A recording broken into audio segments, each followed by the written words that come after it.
Kita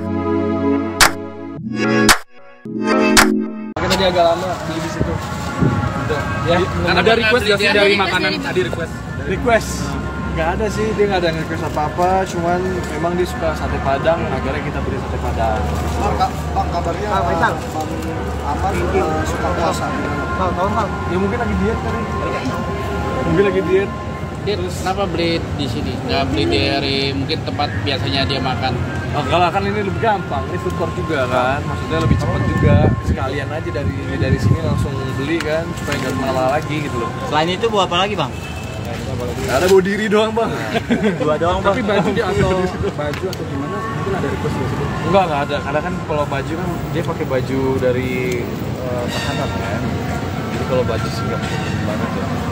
Baju bisa dibawain kaos dan. Selain makanan apa lagi, Bang? Ada apa itu yang Enggak ada ini doang makanan doang. Dit, ini yang Tapi pertama suka kali request Dit makanan ketemu juga. Dit. Enggak, udah 3 kali lah. Udah 3 kali ya. Biasanya apa sih dia obrolin kalau ketemu Dit? Biasanya malah nggak dikasih apa-apa. Ini pertama kali nih ngasih. Ngobrolin apa biasanya? Ya ngobrol ya itulah tentang kehidupan.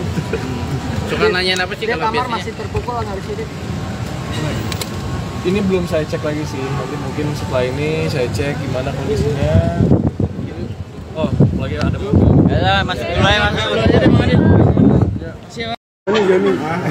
Bang Adit, tapi untuk proses hukumnya sendiri seperti apa? Kan ini udah hampir sebulan mungkin Bang di sini. Kalau itu mungkin bisa ditanyakan ke pengacara langsung. Ya, mudah-mudahan udah ada titik terang lah gitu kan. Nanti Bang Amar kapan sidangnya bisa langsung tanyakan ke PH-nya. Kalau saya sih, saya belum follow up lagi. Saya cuma disuruh bawa ini doang. Disuruh bawa sih.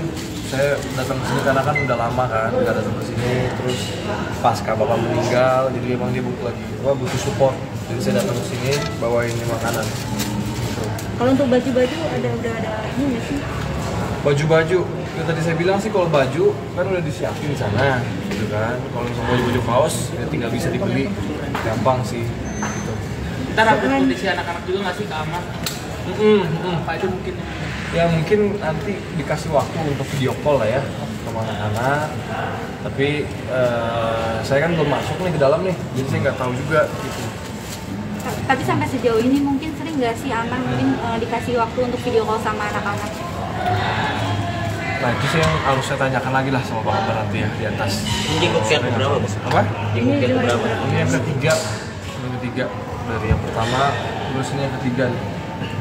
Menjenguk per pekan, itu kan menjenguk per pekan rencananya. Itu apakah memang itu dari wasiat Bapak sendiri untuk mengurusi Amar sendiri kan? Pastilah, kalau dari Bapak kan memang kita harus apa ya, harus sama-sama. Karena kita udah nggak ada Bapak lagi, dan kita harus bareng-bareng semua gitu. Kita bertiga harus tetap menjaga kerukunan. Dan tanpa disuruh Bapak pun ya kita akan melakukan hal itu gitu loh. Gitu.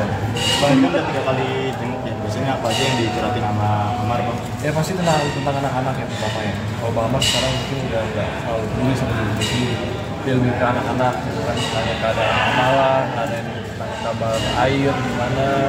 Saya yang disuruh datang terus ke Cinere gitu, untuk apa ya? Untuk nemenin air, nemenin amala gitu kan. Jadi ya itu sih Bang Amar kalau misalnya selalu ketemu saya ngomong anak-anaknya. Bang, ada bocoran untuk rehab nggak, Bang? Bang, artinya Kak masih tetap terbuka untuk kamu. komunikasi nggak sih? Oke, kalau untuk rehab itu ke apa namanya ke pengacaranya Bang. Kita kan belum tahu nih putusannya gimana. Sidang aja kok, sidang kan juga belum.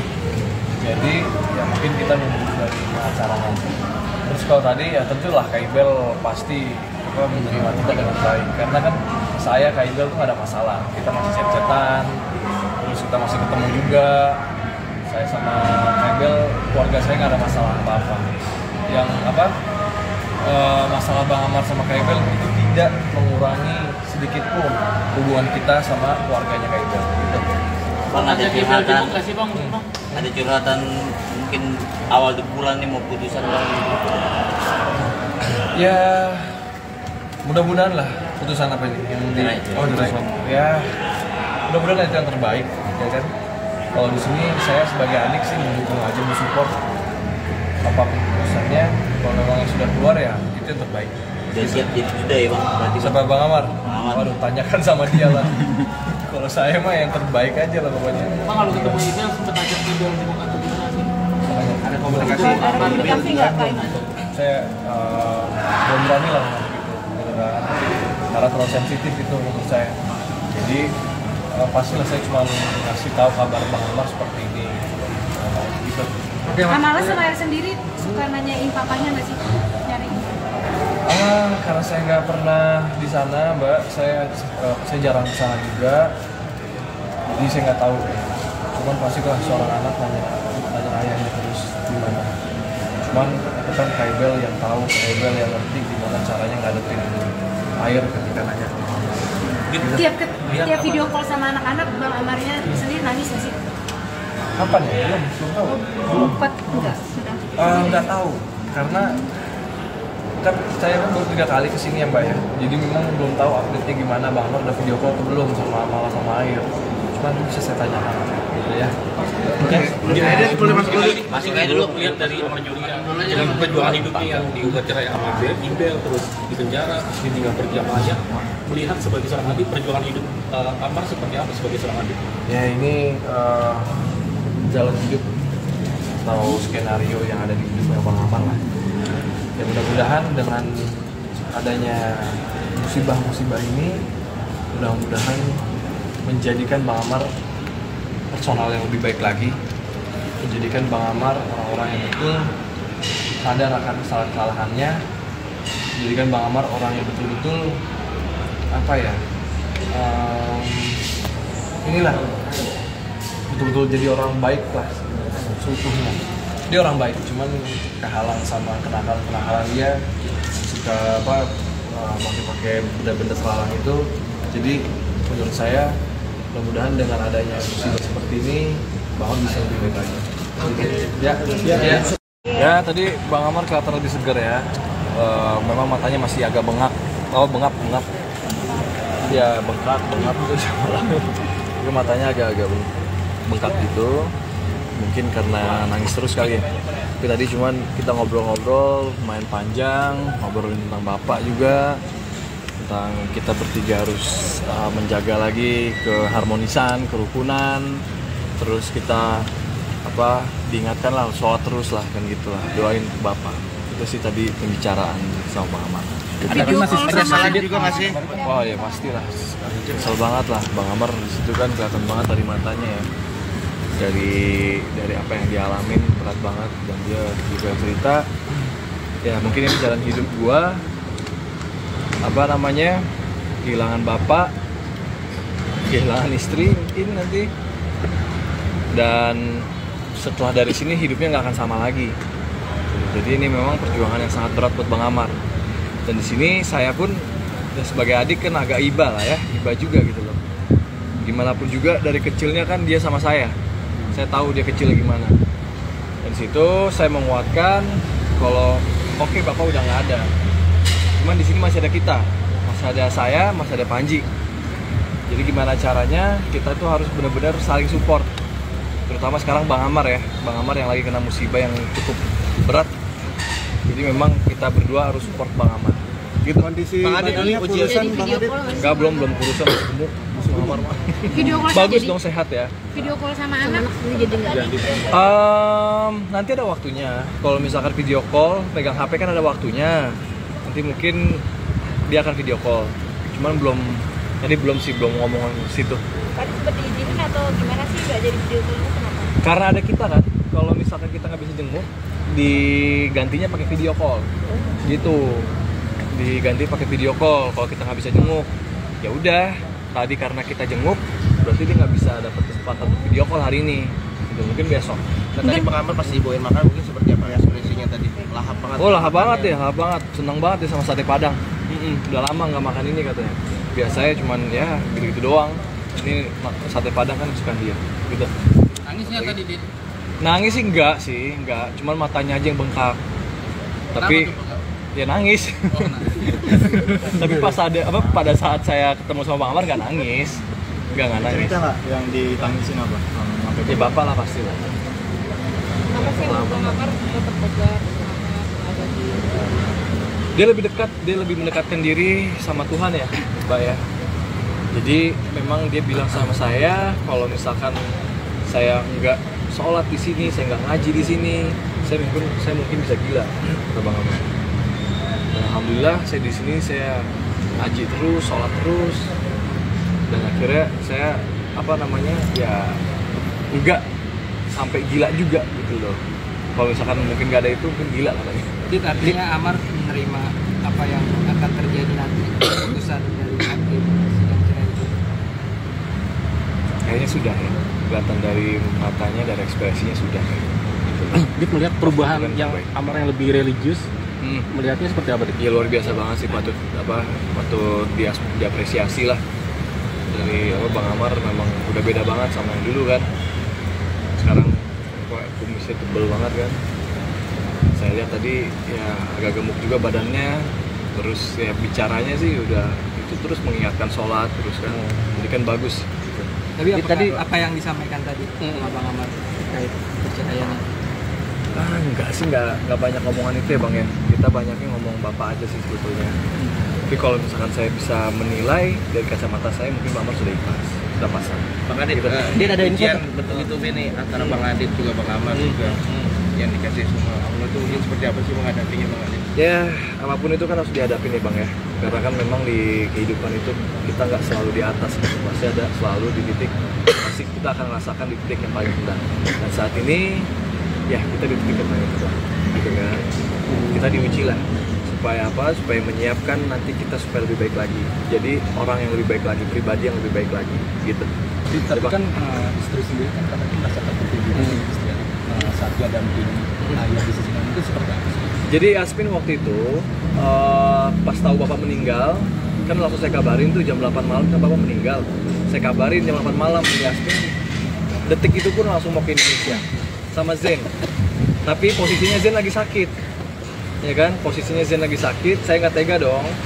Anak istri saya malam-malam datang ke Malaysia, dari Malaysia ke Indonesia. Terus Zen juga lagi sakit, giginya kan nunggu Zen. Ya, jadi emang ada agak-agak meriang gitu lah. Jadi saya bilang di hold dulu lah, gitu loh. Di hold dulu, biarkan ya saya di sini ngurusin bapak dulu gitu. Gitu ya Bang ya. Tapi kan kemarin sempat ada kabar juga katanya ada keretakan rumah tangga sedikit antara Adit dengan Yasmin. Mungkin seperti apa sih Adit menanggapinya? Pasti di dalam rumah tangga itu ada pasti yang hal-hal yang nggak baik juga gitu loh. Maksudnya kayak kita berantem bukan perpecahan ya. Kalau perpecahan kan berarti udah pisah. Jadi kalau berantem itu di rumah tangga itu hal yang biasa. Itu juga terjadi di rumah tangga saya. Memang iya saya berantem sama Yasmin. Menurut Yasmin saya tidak perhatian karena saya turun dapil terus ngurusin bapak gitu kan. Dan ya saya sudah minta maaf sama dia pun sudah mengerti keadaan yang sekarang. Jadi alhamdulillah kalau untuk keretakan enggak lah, masalah yang ini paling di highlightnya masalah mungkin kita lagi ada masalah keluarga. Cuman bukan berarti itu retak, itu juga udah baikan kok. Gitu. Jadi udah nggak ada apa-apa, udah nggak ada masalah apa-apa lagi. Artinya ada rencana menguatkannya gimana sih? Kali video call saling teleponan, yang menguatkan saya ketika bapak meninggal itu terutama anak saya lah ya, anak saya, istri saya, karena pada saat itu tercetus di pikiran saya kalau saya nggak punya apa-apa lagi, kalau saya nggak punya siapa-siapa lagi pas bapak meninggal kan. Dan terus saya teringatlah anak saya, teringatlah istri saya, masih ada 2 orang malaikat ini gitu loh. Jadi itu yang membuat saya tuh semangat gitu. Tapi kan ini Yasmin sendiri kan sampai pulang ke Malaysia ya, mungkin apakah se-complicated itu masalah yang dihadapi atau seperti apa? Yasmin pulang ke Malaysia itu persetujuan kita berdua. Gitu, itu persetujuan saya juga, persetujuan Yasmin juga. Karena memang yang seharusnya datang ke Malaysia itu saya juga. Karena selama 2 tahun ini saya belum pernah datang ke kampungnya Yasmin. Jadi memang orang-orang kampung Yasmin, saudara-saudara udah pada nungguin kita di sana. Belum ketemu Zen juga kan. Jadi ya udah, karena saya lagi turun dapil, terus lagi sibuk ngurusin kampanye, ngurusin bapak, saya bilang ke Yasmin, ya udah kamu dulu yang pulang, nanti aku nyusul. Gitu aja sih, bukan berantem terus pulang ke Malaysia, enggak. Bukan pelarian dari masalah. Alasannya apa sih Bang sampai saya tadi belum ke kampungnya Yasmin gitu? Turun dapil pertama ya kampanye ya Bang ya, karena kan ini tinggal berapa hari lagi tuh, tinggal 15 hari lagi, tinggal 15 hari lagi itu udah selesai kan masa kampanye. Jadi saya harus fokus lah di sini gitu loh. Ini kan untuk kebaikan juga, ini kerjaan saya lah, itu tanggung jawab saya. Jadi nggak bisa ditinggal memang. Saya izin sama orang tua Yasmin, izin juga sama Yasmin untuk ngejaga bapak saya kemarin plus kampanye. Sekarang bapak saya udah nggak ada, saya izin untuk lakuin tugas saya dulu. Menjelang pemilu, Yasmin sendiri akan datang nggak sih ke Indonesia menemani mungkin? Selesai pemilu mungkin. Selesai pemilu gitu. Bang Adit, balik lagi soal Bang Amar nih. Tadi kan dibawain sate 5 bungkus ya. Habis semua atau? Itu ini kita kasih juga lah ke teman-teman yang ada di dalam juga lah Bang Amar kan, punya teman-teman juga kan. Bagi-bagi karena kan Bang Amar setiap datang ke setiap minta makanan itu nggak 1, tapi bisa 5, bisa 6. Nah, itu untuk bagi-bagi. Nah, itu bagusnya gitu loh. Jadi semuanya berteman aja semuanya gitu. Oke. Janji Bang Amar kepada almarhum apa sih Bang? Janjinya Bang Amar kepada almarhum. Bapak ya janjinya pasti jadi berubah jadi orang lebih baik lagi lah ya, pribadi yang baik lagi, karena Bang Amar benar-benar nyesel harus ketemu Bapak dengan kondisi seperti itu kemarin. Bang Adit, harus ya. Kabarnya Bang Amar ini sering puasa sunnah nih. Tanya sama ya alhamdulillah dong, bagus dong. Berarti memang dia bilang itu kekuatan dia satu-satunya sekarang yang ada di dalam penjara gitu. Sholat sunnah untuk mendekatkan diri sama Tuhan. Hal apa yang mungkin belum dilakukan Bang Amar pada sang ayah? Aduh, kalau itu penyesalan. Ya saya sih nggak kesana ya, maksudnya gimana ya, hal-hal yang belum dilakukan ya. Alhamdulillah sih udah semua kan. Bapak kemarin mau umroh, diumrohin sama Bang Amar, alhamdulillah. Terus ya mudah-mudahan lah, kita doain lah Bapak di sana tenang, dan Bang Amar jangan dikasih beban itu dulu gitu loh. Penting kita ini sama-sama recovery dulu lah gitu loh. Oke? Terima kasih. Yang Jasmine yang nulis status di IG, Jasmine nulis status di IG itu gimana? Itu karena kecewaan Jasmine kepada Adit atau gimana? Iya, karena kecewa. Terus memang emang lagi panas-panasnya pada saat itu kan, mungkin emosinya, terus masih muda juga kan, ya udah tanpa pikir panjang sih gitu loh. Seharusnya emang harus dipikirin juga karena itu kan yang buat rame ya. Tadi udah ngasih tahu. Udah ngasih tahu itu sebelum dia ngupload juga udah ngasih tahu. Ini bakal rame gitu kan, janganlah gitu kan. Ya udah ternyata sekarang benar kan rame, dan Yasmin pun menyesal.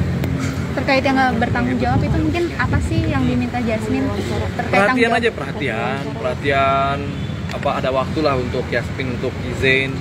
Cuma kan memang saya bukannya tidak ada waktu, tapi ngasih batasan gimana ya, maksudnya waktu itu terbagi karena waktu itu ada Bapak, ada Dapil juga gitu kan, pasti selalu ada waktu untuk Zen sama Yasmin, itu yang spesial gitu.